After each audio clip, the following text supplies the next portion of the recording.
له خبر سعيد يأتيك اليوم. بابا جد العقلي بابا العقلي. لا تبكي يا ولدي، لا تبكي يا حبيب العمر، لا تبكي. بابا ضعت وضاع كل شيء ضاع، كل شيء ضاع مستقبلي بابا. لك ما عاش اللي ضيع مستقبلك وابوك بالوجود. ابني شنو الموضوع؟ بابا لحد بعد الدراسة والسهر والتعب اني اخذ 3 من 10 بمادة المعلومات الحياتية. تاخذ 3 من 10 بمادة المعلومات الحياتية. ابني انت من الصف الاول الصف الثاني ابتدائي 10 سنوات يلا رحت للثاني. زين معقولة؟ معنا ولدي رسبوك هذا إشحاط. بابا اليوم كان عندنا امتحان المعلومات الحياتية. بل كل شيء. وتدري بي يعني البارحة الليل كله بس اقرا ظليت للصبح اقرا. قعدت الصبح قعدت ومنو نام؟ انا ما نايم بس اقرا. تريقت ورحت للمدرسة. هسه قول رحت المدرسة جبت ابني. رحت للمدرسة طبيت للصف اجى المعلم مال المعلومات الحياتية. بلي سأل اول طالب قال له منين تجيب الحليب؟ هذا سؤال وجيه. الطالب قال له با استاذ تجيبه من البقرة يعني الهايشة. إيه. ابني وضح لي من البقرة لو الهايشة؟ من البقرة. يعني الهايشة تدخلها بالموضوع. الهايشة يعني البقرة بابا ايش بيك؟ ها هي البقرة هايشة. ايه هي حليب؟ ايه. خذ كل زين. ايه والمعلم قال عافية صفقوا له، صفقنا له وطلع 10 من 10. وسأل الطالب الثاني قال له وليدي البيض منين تجيبونه؟ من البقرة. البقرة حليب ايش بيك كلمة البقرة؟ هذا ايه هذا البيض منين يجي؟ الطالب قال له استاذ نجيبه من الدجاج والبط وباقي الطيور. شنو السالفة يعني معقولة هاي أسئلة مال بكالوريا يا جماعة؟ ايه المعلم قال عافية صفقوا له وطلع 10 من 10. ادري ابني انتم بس تصفقون بالصف؟ ايه يابا يعني جاوب صحيح ايه صفقوا له، وهذا الطالب جاوب صحيح وقال صفقوا له صفقنا له وطلع 10 من 10. ابني بذراعه وبتعبه وسهر الليالي. وكان يوصل السرعة إلي قال لي قوم وقف سعودي، وانا هم وقفت.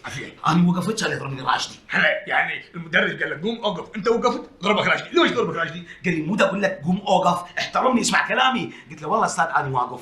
هو ما صدق، افتريت من الرحله شافني قال لي يعني انت واقف؟ قلت له ايه. قال لي ها هيك الموضوع. عافية ابني لين انت توصل للحزام وين المدرس حتى ما يشوفك. وسالني قال لي سعودي احنا منين نجيب السكر؟ يابا اول ما اجى مرض السكر يعني انت شنو طالب بالكليه؟ شوف هذا التمييز الطلابي، طالب يسال على الحليب مال الهايشه، انت يسالك على السكر، هذا شو الحكي هذا؟ السكر يابا مو مرض، السكر يعني الشكر. قال لي الشكر منين نجيبه؟ انا قلت له نجيبه من حجيه وفخريه وكليه المواد الغذائيه. عافيه بابن سعودي. يا عافيه ضربني على راسي وقال لي غبي ابن الغبي. وطاني 3 من 10. ليش كان مشي؟ مو فلوس 3 درجات ورسبني يابا رسبني. رسبك؟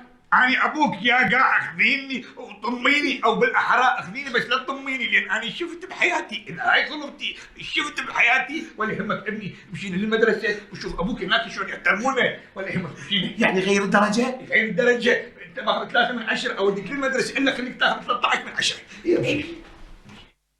والله راح يشلعون قلبي دول صف الخامس أليف. وين المدير وينه؟ مرحبا أستاذ. أهلا وسهلا يا مرحبا، تفضل أنا مدير المدرسة. جنابك المدير؟